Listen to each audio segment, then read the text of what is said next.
Olá, pessoal, todos bem? Alunos, eu sou o professor Arlindo Antunes e hoje nós vamos tratar sobre o tema de aeração de grãos armazenados.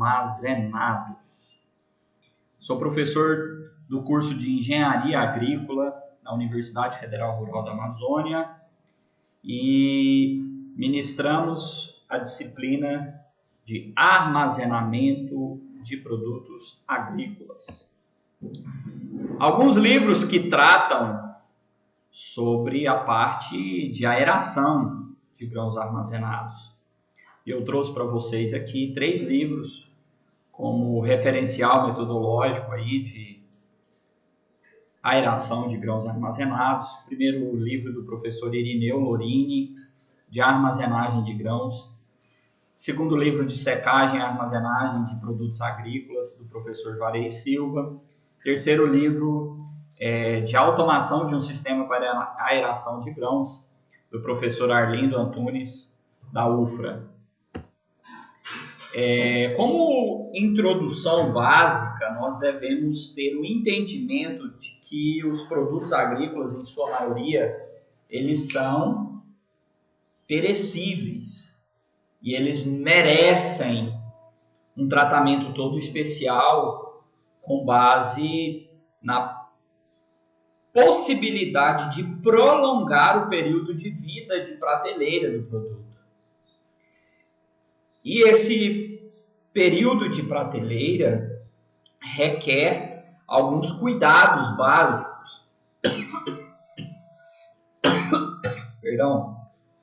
Requer alguns cuidados básicos. E a parte de aeração de grãos armazenados, ela vem como subsídio de controle da temperatura e da umidade relativa durante o período de armazenamento dos grãos. Então, a aeração dos grãos ela é um fator necessário e que vem sendo feito há muito tempo. Então, o que é? Quando nós falamos de aeração de grãos, pode ser que algumas pessoas não entendam, não tenham um subsídio de conhecimento técnico-científico do que é a aeração dos grãos. A aeração é um processo no qual nós utilizamos de artifícios, de equipamentos mecânicos para insuflar o ar ambiente dentro da massa de grãos, dentro da massa de produto. E esse ar, ele passa pelo resfriamento, faz um resfriamento da massa de grãos, reduzindo a temperatura do ambiente de armazenamento e controlando também, e muitas vezes, a umidade intersticial dos grãos. Então, a aeração é isso. Trazer o controle ambiental do ambiente de armazenamento.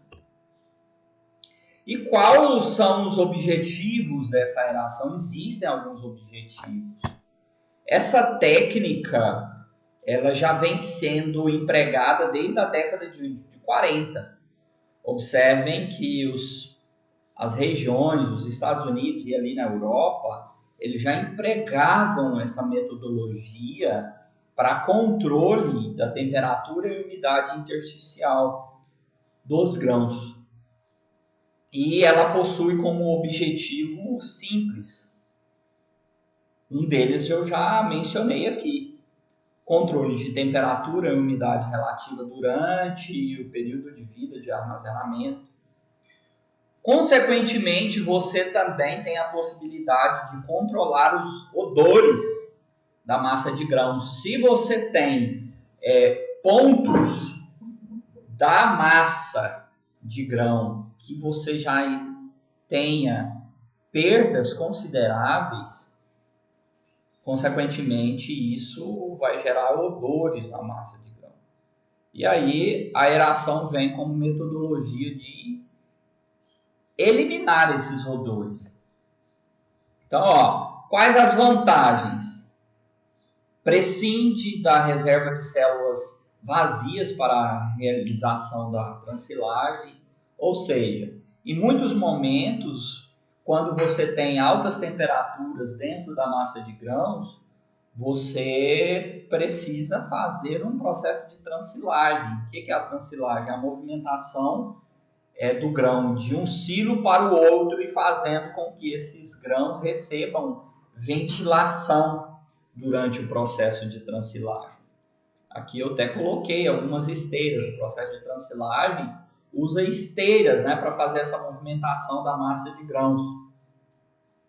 E nós observamos que quando nós temos o silo ali com o sistema de aeração, não necessita fazermos essa transilagem.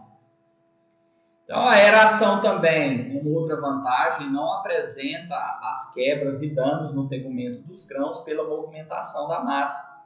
E observem o seguinte, quando é feito a transilagem, ou quando nós movimentamos a massa de grãos dentro de uma unidade de armazenamento, um dos pontos que são característica no grão é os danos, em alguns momentos danos imediatos, e outros momentos danos latentes que vamos observar no tegumento somente durante o processo de armazenamento, após o processo de armazenamento. E isso causam danos significativos, trazendo prejuízo ao produtor. Permite custos acentuadamente mais baixos por tonelada resfriada. O custo com a aeração é muito menor do que nós fazemos uma transilagem. E na transilagem, como os grãos passam através do ar por um período reduzido de tempo, tornam-se necessárias para um arejamento satisfatório da massa de grãos repetidas operações. E isso aumenta em muitas vezes o nosso custo.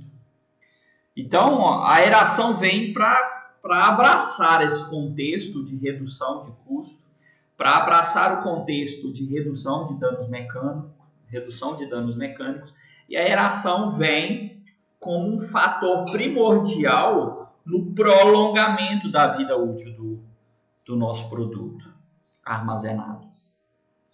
E aqui, novamente, citando os objetivos da aeração: resfriar a massa de grãos, uniformizar a temperatura da massa de grãos, prevenir aquecimento e umedecimento por origens biológicas. É sabido que quando nós temos uma elevação da temperatura em algum ponto do armazenamento, consequentemente aquele grão eleva a sua temperatura e eleva também o seu teor de água, trazendo prejuízos, como um dos prejuízos odor, acentuado índice de pragas naquele local, fungos podem ser promovidos com base na temperatura e na alta umidade relativa ou alta umidade intersticial dos grãos. E a aeração promove também, até certos limites, um processo de secagem. Se for feita de forma correta, conseguimos também promover uma certa secagem aos grãos. Promove a redução de odores. Além disso tudo, na aeração, ela pode ser realizada também alguns processos de aplicação de fumigantes. É lógico que a aplicação de fumigantes através da metodologia da aeração, ela requer muitos cuidados estes que venham reduzir problemas com os operadores que estão ali em volta, os animais. É lógico que eu resolvi citar aqui a parte de aplicação de fumigantes, mas isso é uma questão muito restrita. Não são todos os armazéns, não são todas as unidades de armazenamento que fazem esse tipo de controle de pragas com o uso de fumigantes no processo de aeração. Mas pode ser empregado em parceria com a aeração. E aí, a temperatura de armazenamento, nós bem sabemos que elevadas temperaturas são fatores preconizantes para o desenvolvimento de insetos, fungos, pragas em geral. E aí, durante a armazenagem, a redução dessa temperatura da massa de grãos é importante. Temperaturas, metodologias que venham empregar redução de temperaturas abaixo de 25 graus vão favorecer o prolongamento da vida útil do grão armazenado. Vocês bem sabem que temperaturas entre 25 a 40 graus tem a elevação da atividade respiratória dos grãos e vai propiciar o incremento na perda de matéria seca, o aumento da umidade relativa intersticial ou intergranular e também traz como consequência a produção e elevação do calor, da temperatura dos grãos. E aqui eu trouxe uma tabela da fonte do Navarro et al. 2002, que mostra valores das temperaturas ótimas e favoráveis para o desenvolvimento de insetos pragas em 100 dias. E também das umidades relativas mínimas para o desenvolvimento de algumas espécies. De forma geral, nós conseguimos averiguar o seguinte: temperaturas inferiores a 25 graus Celsius, temperaturas inferiores a 25 graus Celsius, ou a 17 no caso daqui dos tófilos granários, 17 graus Celsius é o ideal. Temperaturas inferiores a 17 graus Celsius é o ideal para a conservação e eliminação dessas espécies aqui. E também a umidade relativa é importante, que nós devemos aí promover um controle dessa umidade relativa durante o armazenamento. E aqui eu trouxe o diagrama de conservação da Kepler-Weber, na qual conseguimos identificar qual que é o ambiente ótimo para o armazenamento seguro do grão. E vamos notar o seguinte: teor de umidade em base úmida, ou teor de água em base úmida, em torno de até 15 graus Celsius, de 15%, abaixo de 15%, e temperatura do grão abaixo de 18, abaixo de 17 graus Celsius, nós conseguimos ter uma zona ótima, uma zona boa para a conservação do produto. A zona que nós vamos ter alta atividade de inseto, alta propagação de inseto, essa zona B, a zona B, que independentemente que nós tenhamos baixo teor de água no armazenamento, só que altas temperaturas, beleza, eu armazenei o meu produto com 10% de teor de água. Embora eu tenha 30 graus Celsius de temperatura durante o armazenamento, eu vou ter uma atividade de inseto acentuada. Então, o que eu devo promover nesse caso? Uma aeração, resfriar, fazer um processo de resfriamento do grão para que esse grão entre na zona ótima, na zona boa de conservação. Temos a zona C também, aqui alta temperatura também vai promover a germinação do grão.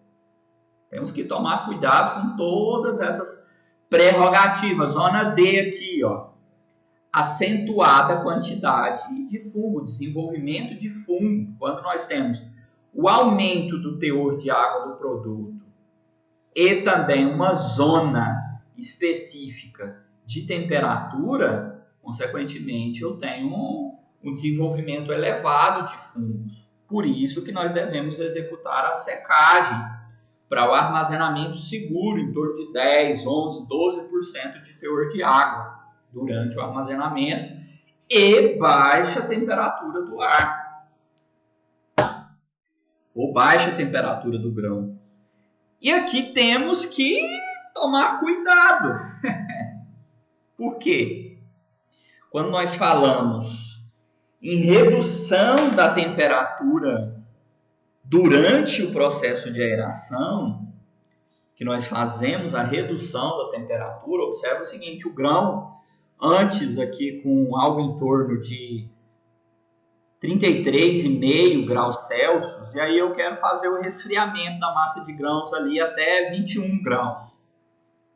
Ô Arlindo, eu quero fazer o resfriamento. Opa, tomem cuidado, porque se eu quero fazer o resfriamento dessa massa de grão, consequentemente pelo gráfico psicorométrico, nós temos também o aumento da umidade relativa do ambiente intersticial ou intergranular. Se a aeração vai promover o aumento da umidade relativa ao intergranular, consequentemente, essa aeração pode também promover o aumento do teor de água do grão. E aí que nós devemos tomar cuidado. O processo de aeração é um dos fatores que são cruciais durante a aeração, tomarmos cuidado com a umidade relativa do ambiente durante a aeração, tomarmos cuidado com a hora de aerar, com a temperatura do ambiente e qual a temperatura que eu objetivo resfriar a massa de grãos. Então, a psicometria é estudada para nos auxiliar nesses fatores aqui. Quanto à umidade relativa do ambiente, para a aeração, é recomendado que seja mantida a umidade relativa do ar intergranular em até 70%. Pois a partir de 75% a expansão da microflora é favorecida. Olha aí, que importante nós tomarmos cuidado. Nós devemos fazer com que o nosso processo de aeração observe também, além da temperatura do ambiente para fazermos a aeração, qual que é a umidade relativa do ambiente. Se a umidade relativa do ambiente está muito alta, logo nós, em muitos momentos, não podemos fazer o processo de aeração. A aeração não é recomendada. E aí tem um fator que é importante, que acontece dentro do silo armazenador. Nós chamamos do processo de migração de umidade.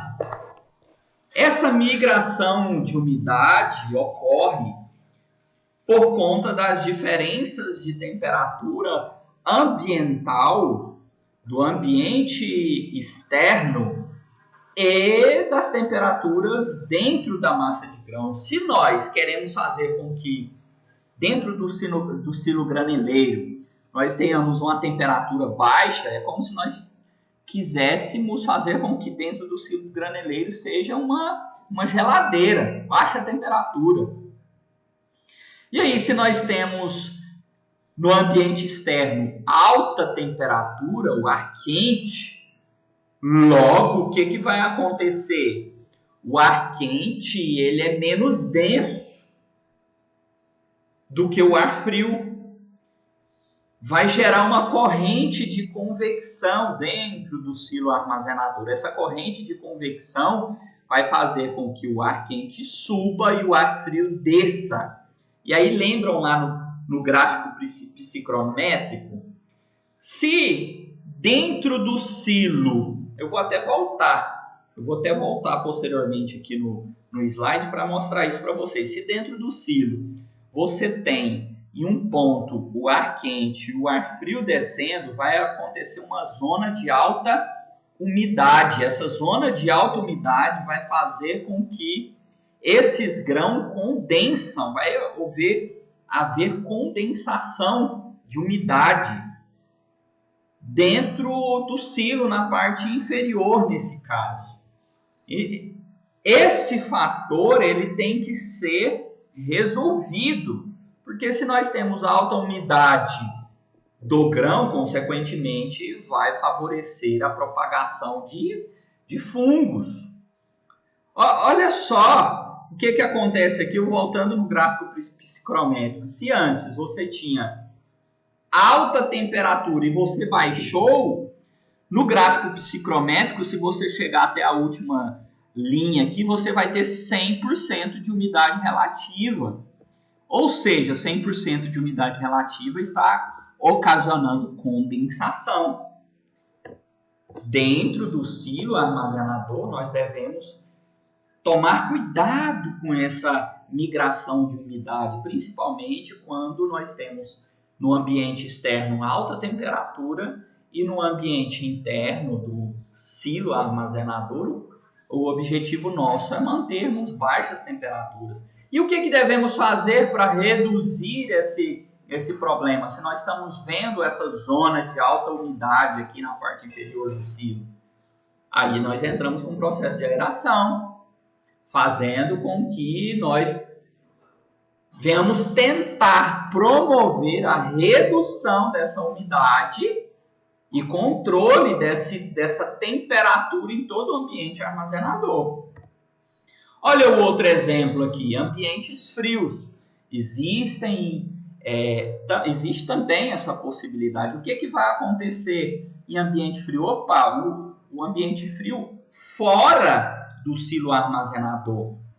Já mencionei para vocês que o ar quente, por ser menos denso, ele tem a tendência de subir. Então vai acontecer essa migração de umidade do ar quente aqui, ó, na parte central do silo para as zonas superiores. Para as zonas superiores, e vai acontecer da mesma forma aqui, ó. O ar quente sobe e o ar frio desce, que vai estar próximo às paredes do silo, o ar frio desce e o ar quente sobe. Vamos ter uma zona de liberação de alta umidade na parte superior do silo armazenador. Como que eu faço para evitar isso? Tento controlar esse ambiente de armazenamento com o processo de aeração.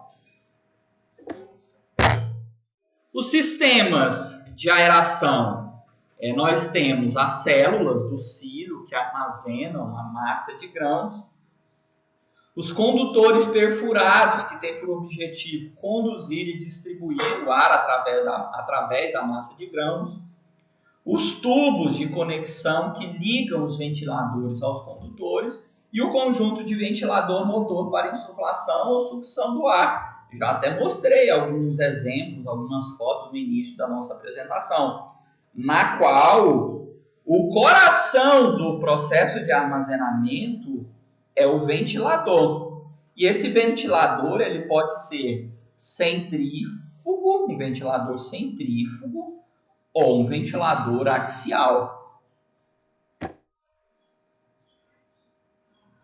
Outro ponto, além do tipo do ventilador, é a vazão de ar que utilizamos para fazer o processo de aeração. Arline, eu faço aeração sempre, eu tenho que dispor no meu sistema de armazenamento um processo de aeração. É importante, é de suma importância que os projetos de silos armazenadores eles sejam acoplados de um sistema de aeração. E aí, nesses silos verticais, a vazão de ar ela vai variar entre 0,05 e 0,01 metro cúbico por minuto por tonelada de grão. Em estruturas horizontais, as unidades de armazenamento horizontais, a vazão de ar vai variar entre 0,1 e 0,2 metro cúbico por minuto por tonelada de grãos. Arlindo, significa dizer que nos silos ou nas unidades armazenadoras horizontais, ela requer maior vazão de ar para o processo de aeração? Sim. Por quê? Como os silos horizontais eles possuem maior área de contato, consequentemente, essa área de contato vai requerer maiores vazões para que eu consiga fazer o processo de aeração de forma eficiente.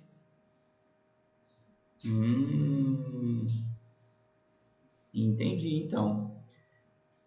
Mais um ponto que traz uma redução de custos quando nós estamos pensando em silos verticais. Por isso que as unidades armazenadoras horizontais estão entrando em desuso no Brasil. Próximo ponto. Os tipos de execução do ar na aeração. De forma geral, nós temos dois tipos. O primeiro aqui do lado esquerdo, a insuflação, onde o ventilador centrífugo ou axial, ele insufla o ar através do pleno do seu silo, e esse ar vai subir de forma axial aqui na massa de grãos, ou então succionar, aeração de sucção. Esse mesmo ventilador, agora axial, o ventilador que vai fazer esse processo com maior eficiência, o ventilador axial, esse ventilador axial ele vai sugar o ar, fazendo ou promovendo um resfriamento e uma aeração, uma uniformização do ar dentro da massa de grãos. É lógico que, conforme for o tipo de estrutura, o dimensionamento, o tipo de grão que está sendo utilizado, você pode empregar os dois tipos de aeração, tanto por insuflação quanto por sucção. E aí nós, nesse caso, chamamos de aeração reversível. É o sistema de aeração que existe a possibilidade de permear pelo sistema de insuflação e pelo sistema de sucção. Quais são os componentes aqui do ecossistema de aeração? Eu coloquei essa imagem aqui do livro do professor Juarez Silva. Nós temos na parte inferior aqui a chapa perfurada. Aqui dentro da massa de grãos temos toda a parte de microclima do ecossistema sendo gerido e controlado pelo ventilador, pelo ar que está sendo insuflado dentro da massa de grãos. Na parte superior, nós temos a saída de ar pelo chapéu chinês aqui. Temos dentro do ambiente de microclima do ecossistema a variação de temperatura e umidade relativa intergranular e intersticial. Temos também os componentes do sistema biótico, os grãos, insetos e ácaros, e os componentes abióticos, o pó, material estranho, impurezas ali, o ar e o vapor d'água.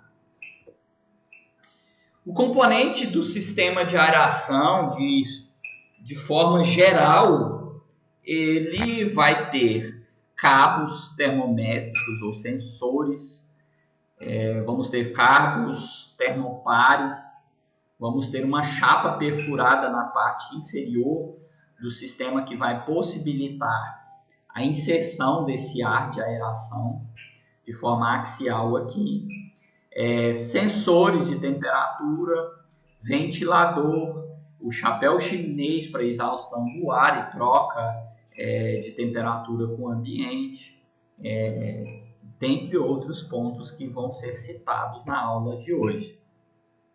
Arlindo, espera aí. Existem vários tipos de dutos para o sistema de aeração de silos verticais? Sim.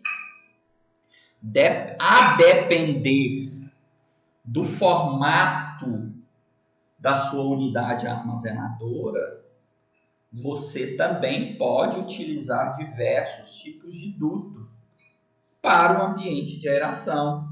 E aqui tem alguns exemplos: dutos em V para distribuição do ar, um duto em linha, duto paralelo, dentre outros aqui, parcialmente perfurados, dentre outros que vocês também podem observar em literatura promovida aqui há muitos anos, desde 2008. Já tem literaturas, ou até antes disso, literaturas que mostram esses dutos de aeração. E aí é importante nós entendermos a questão da higroscopia do grão, porque o grão é um material higroscópico que perde ou ganha também umidade para o ambiente.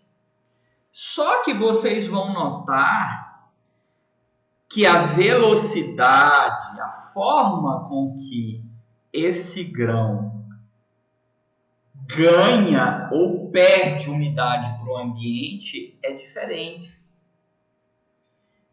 O grão ele tem maior facilidade de perder água para o ambiente do que ganhar. E isso é interessante, porque para o armazenamento do grão, nós tomamos cuidado de executar uma secagem do produto para mantermos o teor de água entre 10, 11, 12% de teor de água durante o armazenamento. Ou seja, durante a aeração dos grãos, embora possa haver uma absorção, ganho de água do grão pelo ambiente ali, pela questão da higroscopia do grão no ambiente, essa velocidade que ele ganha água não é a mesma com que ele perde, fazendo com que o controle do ambiente de armazenamento seja fácil quando nós já temos o grão armazenado seco. Devido a características de massa porosa dos grãos, os seus canais intergranulares e a pressão osmótica, que age sobre o vapor d'água existente internamente, a pressão do ar, que age externamente, os grãos são produtos higroscópicos, ou seja, ele perde ou ganha umidade para o ambiente. Possíveis de perda ou ganho de umidade, o que explica a natureza higroscópica dos grãos. É o que já foi mencionado aqui. E aí eu entro no segundo fato. Os tipos de aeração. Quais são os tipos? O primeiro dele é a aeração provisória. A aeração provisória, se eu faço a colheita do meu grão ainda úmido, eu chego com esse grão na unidade armazenadora, eu já faço uma aeração com temperatura ambiental, com o ar ambiente no grão. A partir do momento que eu estou fazendo a aeração daquele produto, assim que ele chega ainda úmido no ambiente de armazenamento, na unidade armazenadora, eu estou fazendo uma aeração provisória. Essa aeração provisória, ela já vai propiciar com que o grão venha baixar seu teor de água para teor de água relativamente mais próxima do ideal de armazenamento. E aí nós chamamos isso de aeração provisória. A aeração corretiva é aquela na qual eu emprego a aeração já pensando em resolver algum problema durante o armazenamento. A aeração de resfriamento, eu faço a aeração promovendo o resfriamento da massa de grãos. E a aeração de secagem é uma aeração que, além de promover o resfriamento, ela possibilita também uma secagem dos grãos. Vocês lembram que eu mostrei fatores de migração de umidade dentro de um secador? Se eu quero resolver a alta umidade na parte inferior do secador por conta da temperatura, da migração de umidade que houve dentro do silo armazenador, aquela aeração vai ser uma aeração secante, que vai promover a secagem na parte inferior do silo armazenador, nos grãos que estão dispostos na parte inferior. Então, é a aeração de secagem. Quando eu emprego uma aeração com o intuito de também promover a secagem do grão. O insucesso em silos devido à descarga de grãos. E aí eu coloquei essas duas imagens que são relativamente distintas. Em uma você tem os grãos em formato cônico e o outro você tem os grãos de forma nivelada dentro da unidade armazenadora. É diferente. Quando você faz a aeração dos grãos sem fazer o nivelamento desses grãos, você faz uma aeração desuniforme. Porque o ar, ele tende a procurar o ponto mais próximo de saída. Uma descarga feita dentro da unidade armazenadora, posteriormente é obrigatório que você nivele esse grão armazenado para que você faça uma aeração uniforme. De forma geral, nós devemos buscar a uniformização da massa superior, a parte superior dos grãos armazenados, para que a aeração seja conduzida de forma correta.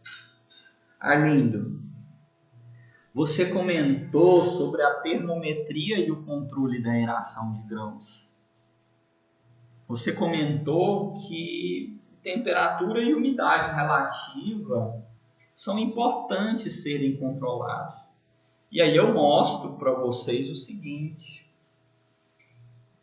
Temos cabos termopares que são utilizados para controle de temperatura e também já temos alguns trabalhos que citam sensores específicos que nos dá em tempo real a temperatura e umidade do ambiente intergranular.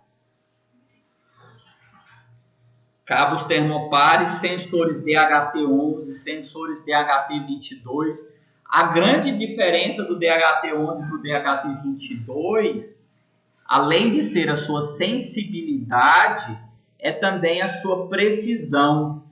O DHT22 ele é mais preciso do que o DHT11. O DHT11 ele não lê temperaturas e umidades relativas quebradas, uma casa após a vírgula. O DHT22 já faz essa leitura.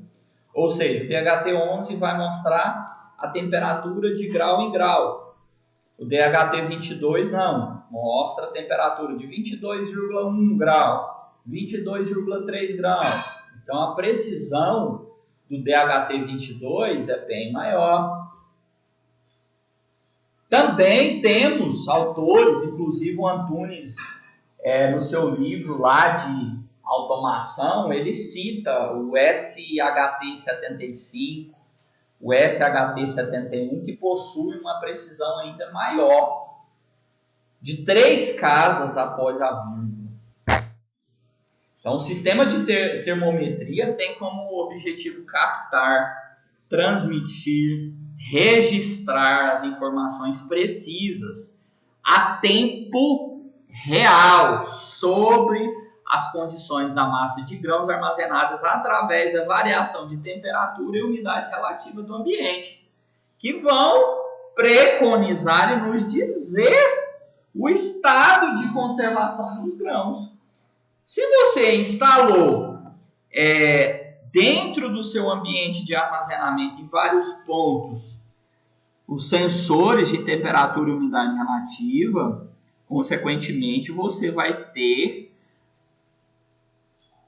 a qualidade em tempo real, o comportamento da armazenagem, como está sendo feito, se está sendo feito da forma adequada ou não.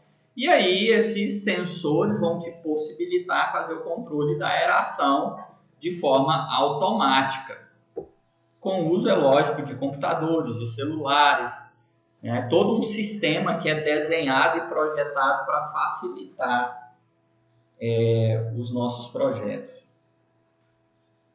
E esses posicionamentos dos cabos, dos sensores dentro da massa de grãos, ele tem que ser feito de forma uniforme, em vários pontos, no centro, nas extremidades, em várias alturas, para que você entenda de forma precisa o que está sendo feito, como que está sendo feito o armazenamento, se está tendo algum foco de temperatura elevada, se está tendo algum foco de alta de temperatura e alta umidade do ambiente de armazenamento. Alguns pontos que têm que ser levantados aqui, a precisão do sistema. O sistema tem que operar com alta precisão, precisão de pelo menos 1 grau Celsius, a mais ou menos, sobre os valores de fundo da escala para as condições de ambiente, de 5 a 45 graus. A resolução dos aparelhos de medição também tem que ser precisas. Então, os equipamentos que você for utilizar para o projeto de aeração, esses equipamentos devem ser precisos. Quanto maior a precisão, melhor é o controle do sistema de aeração. E aqui, a distância máxima entre cabos é interessantíssimo. Colocar aí uma distância máxima de 5 metros entre os cabos termométricos. Distância máxima entre os sensores nos cabos, de 2 metros. Distância máxima entre os cabos termométricos e a parede do silo.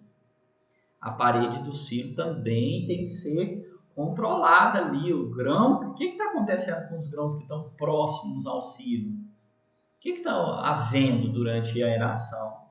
Eu estou conseguindo controlar de forma eficiente, que aquelas correntes de convecção passam ali pela parede do silo. Está tendo condensação na parede do silo? Se você colocar um sensor termométrico ali, que vai mensurar a temperatura e umidade relativa, você vai conseguir entender isso. E aí, alguns autores citam modelos de aeração no qual você tem ali contactoras que fazem o auxílio do liga e desliga do sistema de aeração, interligados com placas microcontroladoras ali, tipo o Arduino. Você pode interligar um sistema de aeração simples com uma placa de Arduino, que você liga os sensores nele, sensores que ficam dentro do seu silo, e aí essa placa Arduino você monta algumas estratégias em computador estratégico. Por exemplo, eu vou ligar o sistema de aeração quando a temperatura dentro do silo está 5 graus acima da temperatura do ambiente. Aí eu ligo o sistema de aeração, pode ser uma estratégia.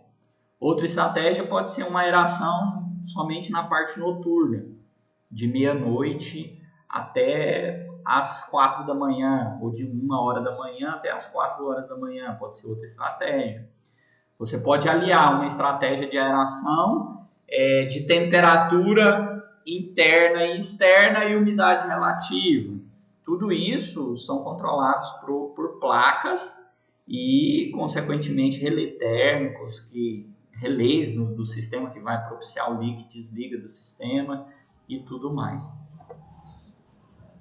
E aí, como parte final que vem abraçar nossa ideia de projeto, nós temos aqui as fórmulas para o dimensionamento do sistema de aeração. Eu coloquei aqui como tópicos, passo a passo, que você tem que seguir. O primeiro passo é o cálculo da capacidade do silo. A capacidade do silo nada mais é a área da unidade. Opa, se eu estou colocando um silo vertical, a área do silo vertical, a área da situação dele é uma circunferência. Se eu estou colocando uma unidade armazenadora horizontal, já não é uma circunferência. É o quê? É um retângulo. E assim sucessivamente. Vezes a espessura da camada de grãos, qual que vai ser a altura da camada de grãos, vezes a massa específica do produto em quilos por metro cúbico. Esse é o cálculo da capacidade do silo. Posteriormente fazemos o quê? O cálculo da vazão de ar. Essa vazão é metros cúbicos por minuto, que é o fluxo de ar indicado para unidades verticais, né? Em regiões quentes, indicado pela tabela a seguir, ó. Opa! Regiões tipo horizontal, seco, região quente ou região fria, aqui você tem o fluxo de ar nessa tabela, multiplicado pela capacidade do silo, em quilos ou metro cúbico. Qual vai ser a capacidade total? Se você tem o fluxo em metro cúbico por minuto, a capacidade do silo tem que ser em metros cúbicos. Se o fluxo de ar for em quilos por minuto por tonelada, aí a capacidade aqui, ó, o F vezes o CA vai ter que ser em quilos e aí aqui também em quilos. Se essa unidade é em metro cúbico, essa aqui também tem que ser em metro cúbico. Próximo passo é o cálculo da pressão estática em centímetros de coluna de água. A figura 18 aqui, ó, do livro do Juarez Silva, vai fornecer a variação entre a vazão específica de ar e a pressão estática por metro de camada de grãos para diferentes produtos: arroz, soja, trigo. No eixo X aqui nós temos a pressão estática em milímetros de coluna de água, em milímetros de coluna de grão, perdão. E no eixo Y nós temos o fluxo de ar em metro cúbico. E aí nós temos aqui a vazão de ar por metro quadrado de piso, nada mais é do que a vazão em metro cúbico por minuto dividido pela área da seção transversal.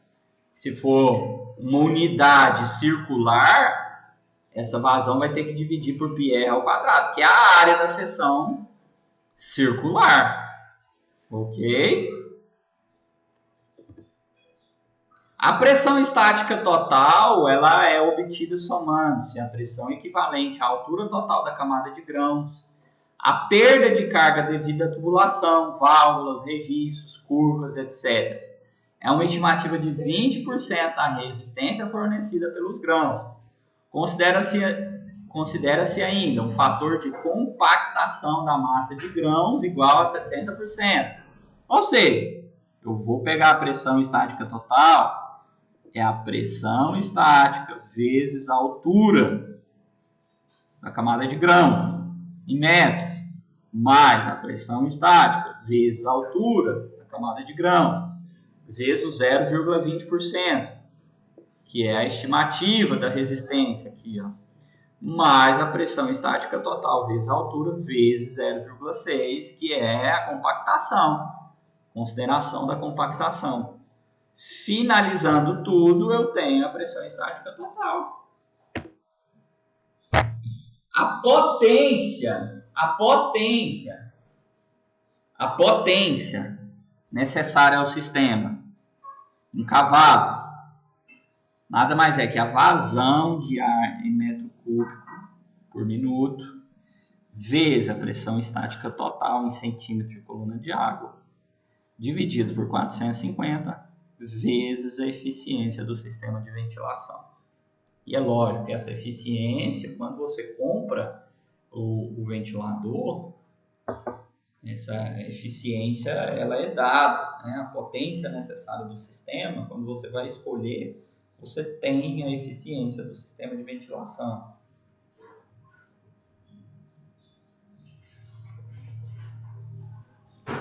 Por fim, nós temos que fazer o cálculo da superfície perfurada.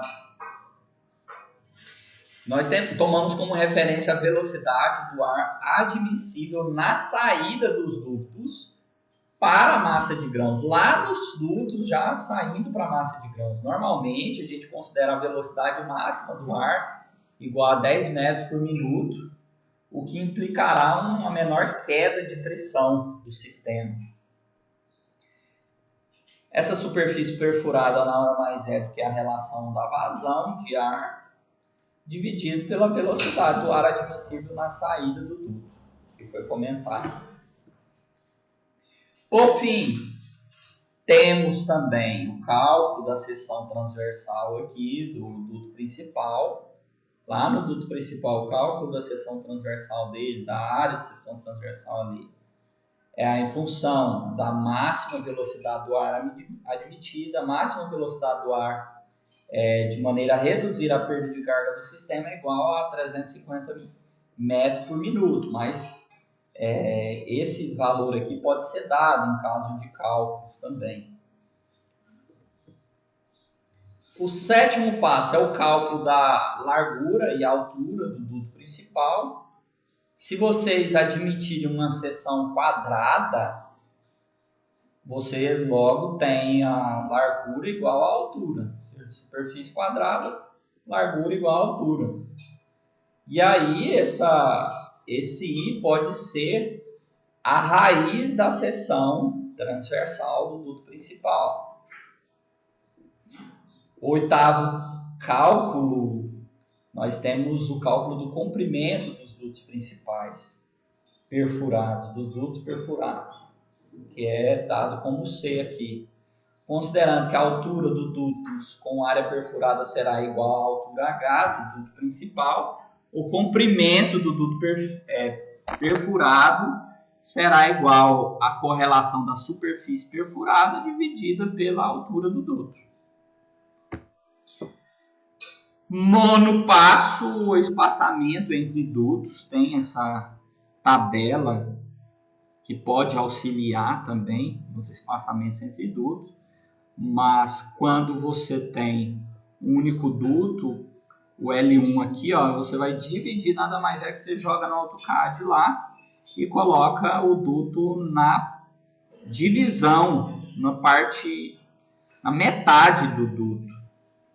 Se você tem dois dutos, você divide isso aqui, o comprimento total de L dividido por vezes 0,37.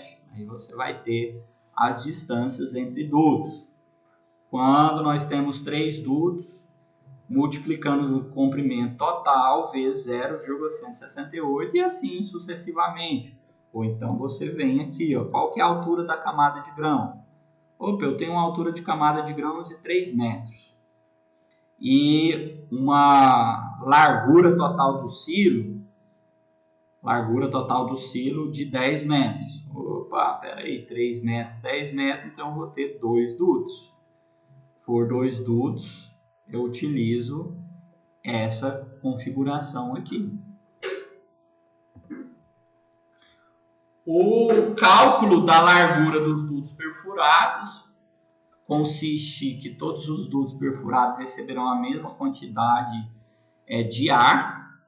Então vai ser a vazão dividido pelo número de dutos. Essa vazão de ar na saída de cada duto perfurado, eu tenho que dividir a vazão total pelo número de dutos perfurados. E L, a largura do duto perfurado em metros, vai ser a seção do duto perfurado em metro quadrado dividido pelo comprimento comprimento total do duto em metros. Simples assim. O cálculo do tempo provável de resfriamento de toda a massa de grão é dado pelo tempo em horas, que vai ser igual a 16,6 vezes a massa total de grãos, vezes o calor específico do grão, dividido pelo fluxo de ar total, vezes a densidade do ar e vezes o calor específico do ar também. Esse é o cálculo que é utilizado para dimensionar o tempo provável de resfriamento. Pessoal, obrigado a todos. Fico à disposição para as demandas. Um forte abraço e até a próxima. Tchau!